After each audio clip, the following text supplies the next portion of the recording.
इस वक्त की बड़ी खबर आपके सामने, केसरिया सीट पर जेडीयू की शालिनी मिश्रा जीत गई है। ये पहला नतीजा आ चुका है बिहार अब रिजल्ट्स का। की तरफ बढ़ रहे हैं, रुझान रिजल्ट्स की तरफ बढ़ रहे हैं। पहला नतीजा आ चुका है, केसरिया सीट पर जेडीयू की जीत हुई है। बिहार का ये पहला नतीजा आया है। पिछली बार भी जीती थी इसी सीट से, इसी सीट से शालिनी मिश्रा जीती थी। और लीजिए भाई, महिला जीतती है और यही चुप्पा वोटर्स जो कि एनडीए की जीत का सबसे बड़ा कारण बनते हैं। शहजाद पूनावाला भी हमारे साथ, भारतीय जनता पार्टी के राष्ट्रीय प्रवक्ता जुड़ चुके हैं। ये शहजाद पूनावाला, आप आए और पहला नतीजा लाए। केसरिया सीट पर जेडीयू की शालिनी मिश्रा जीत गई हैं। हम तो कह ही रहे हैं कि हमारी जीत ट्रिपल एम की जीत है।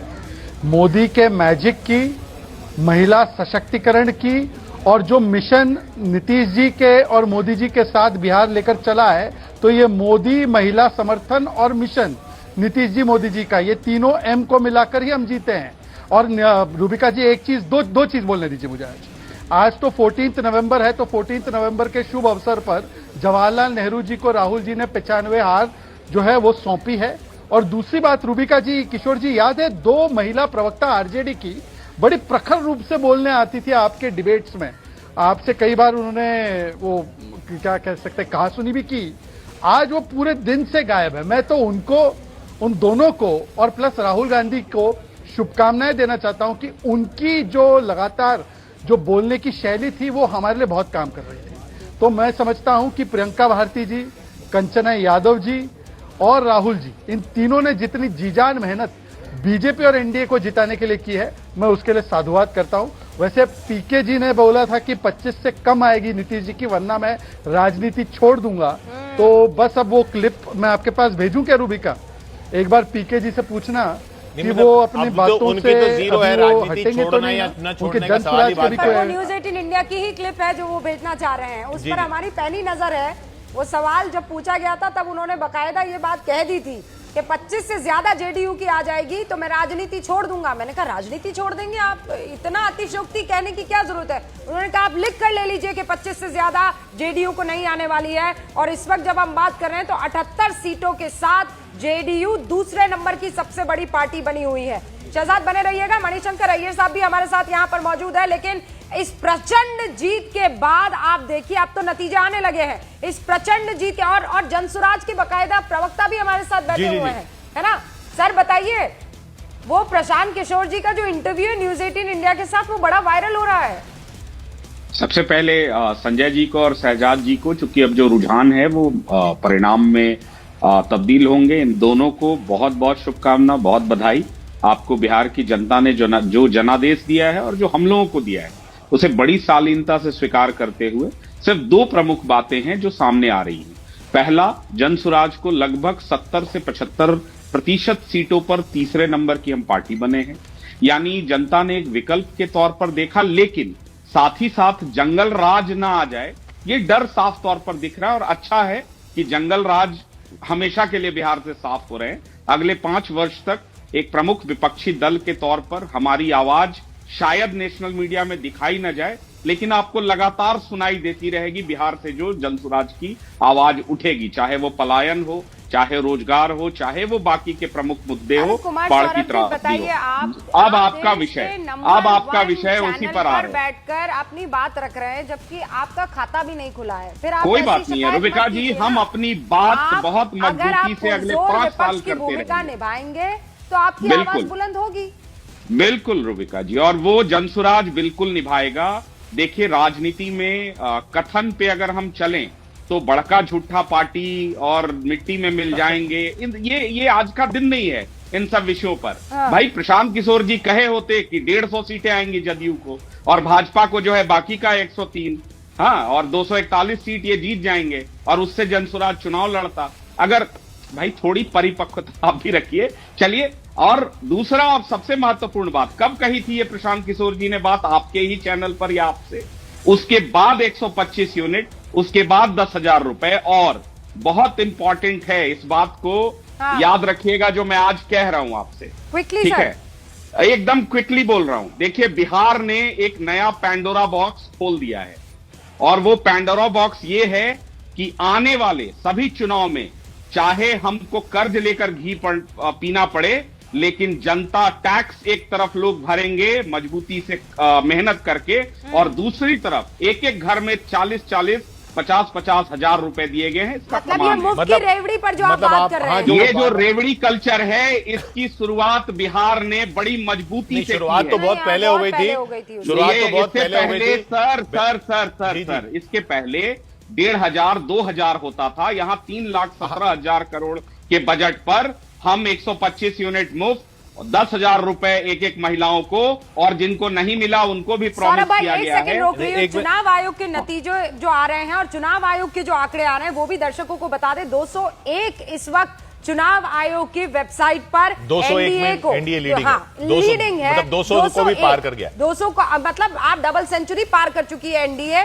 और इसमें देखिए ना, 91 सीटें बीजेपी को। प्रधानमंत्री मोदी की बात हो रही है, नीतीश कुमार की बात हो रही है, लेकिन रणनीति के तौर पर अमित शाह जो है, उनकी रणनीति की बात भी होनी चाहिए, क्योंकि जमीनी स्तर तक जो उनकी मेहनत है वो दिखी।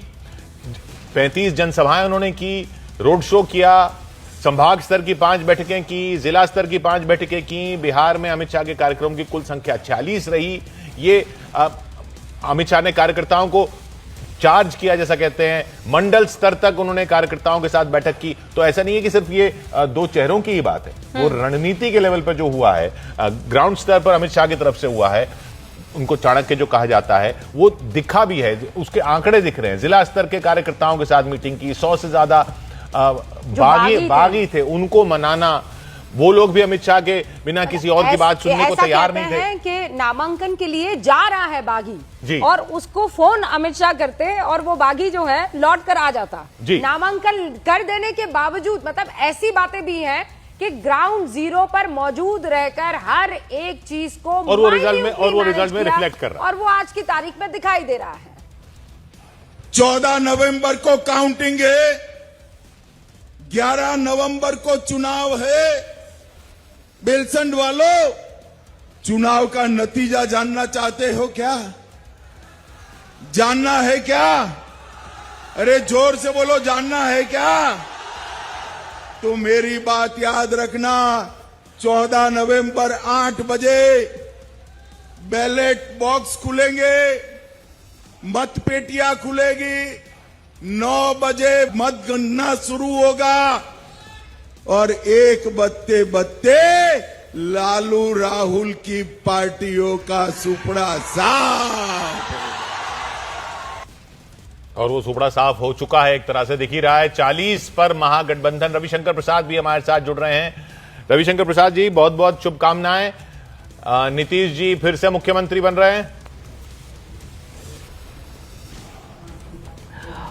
अरे भाई, ये इसमें आपको कोई वैकेंसी है क्या? ये तो हम लोग शुरू से बोल रहे हैं, गृह मंत्री जी बोल चुके हैं, तो फिर क्या मतलब है इसका?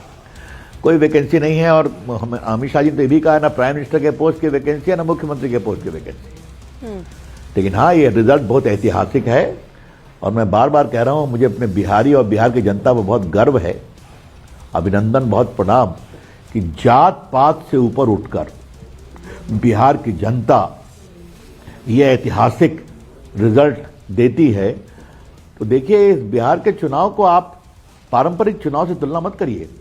भारत के कॉन्स्टिट्यूशनल पॉलिटी का यह मील का पत्थर है। इसे ग्लोबली दिखाने की जरूरत है कि बिहार के लोगों ने भारत के लोकतंत्र के सम्मान में किस तरह से वोट दिया और किस तरह से वो आशा और विश्वास से वोट देते हैं। रविशंकर प्रसाद साहब, 40 सीटें महागठबंधन को, मतलब इससे कई ज्यादा सिंगल पार्टी आपकी, चाहे बीजेपी हो चाहे जेडीयू हो, 80 जेडीयू और बीजेपी 88। क्या कारण है कि ये पार्टी 40 पर सिमट गई? मतलब एक पार्टी नहीं, पूरा महागठबंधन। देखिए, इसके तो पूरा विश्लेषण करना पड़ेगा, लेकिन हम लोग को डाउट नहीं था।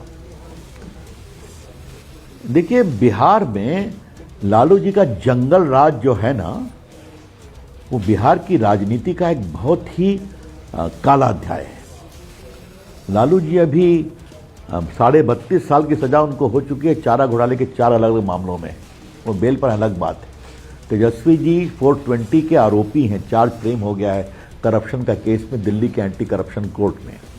इसके अलावे जिस तरह लोगों ने बिहार में खौफ, अपहरण, लूट, भ्रष्टाचार को देखा और आज जो बदलाव देखा है नीतीश कुमार की इंटेग्रिटी, उनकी ऑनेस्टी और प्रधानमंत्री की, और सबसे बड़ी बात है कि नरेंद्र मोदी जी ने जिस तरह से बिहार के विकास की गारंटी दिया।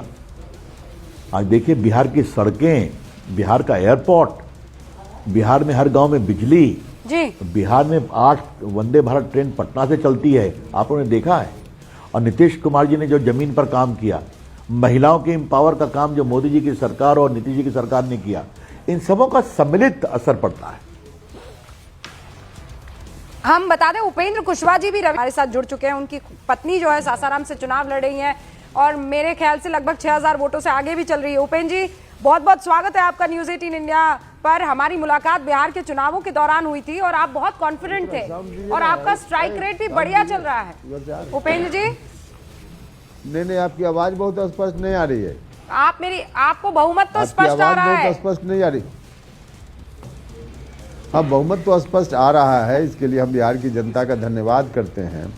पहले ही से जनता हमारे साथ खड़ी थी। हम बार बार बोल रहे थे कि जनता हमारे साथ है। जहाँ भी बिहार भर में हम लोग घूम रहे थे, लोगों का रुझान दिख रहा था, न सिर्फ चुनाव में बल्कि चुनाव के पहले से। हमारी सरकार, नीतीश कुमार जी के नेतृत्व में सरकार ने जो काम किया है और प्रधानमंत्री जी के नेतृत्व में बिहार में भी बहुत सारा जो काम हुआ है, उसके चलते लोगों में खुशी का वातावरण पहले ही से था। उपेंद्र जी, ये जो स्ट्राइक रेट है आपका, अब आपको मलाल नहीं हो रहा है कि कुछ सीटें और मांग लेता?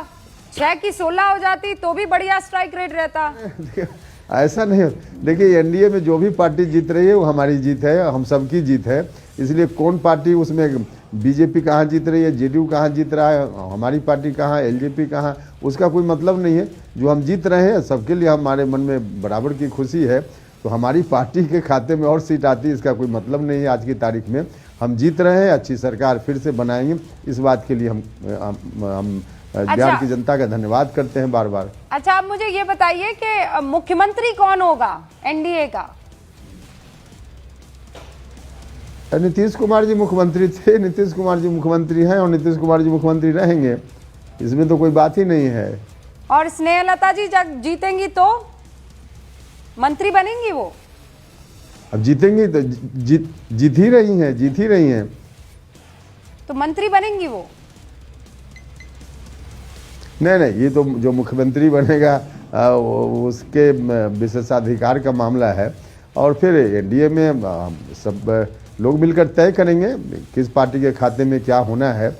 यह बात ठीक है कि हर पार्टी के लोग प्रतिनिधि के रूप में होंगे, लेकिन कौन बनेगा नहीं बनेगा तय होगा। अभी इस पर बोलना मुनासिब नहीं है और इसकी जरूरत भी नहीं है। अच्छा उपेंद्र जी, ये बताइए कि आपकी जितनी भी साथी पार्टियां हैं उन सबका स्ट्राइक रेट बढ़िया है, इसका कारण क्या है? क्या मानते हैं आप इसका कारण? नहीं, देखिए, इसका कारण तो जो हम लोगों ने मिलकर पूरे तौर पे एकजुटता का प्रदर्शन किया और हम सब लोग शुरुआती दौर से एक दिखे और फिर बाकी सरकार का जो काम है उसका भी लाभ एनडीए में सब पार्टी के उम्मीदवारों को मिला।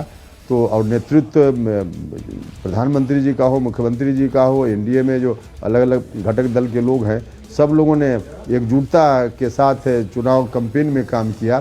तो इससे जनता में एक हमारे पक्ष में वातावरण जो पहले से था और मजबूत हुआ वातावरण, तो इसलिए ऐसा हुआ।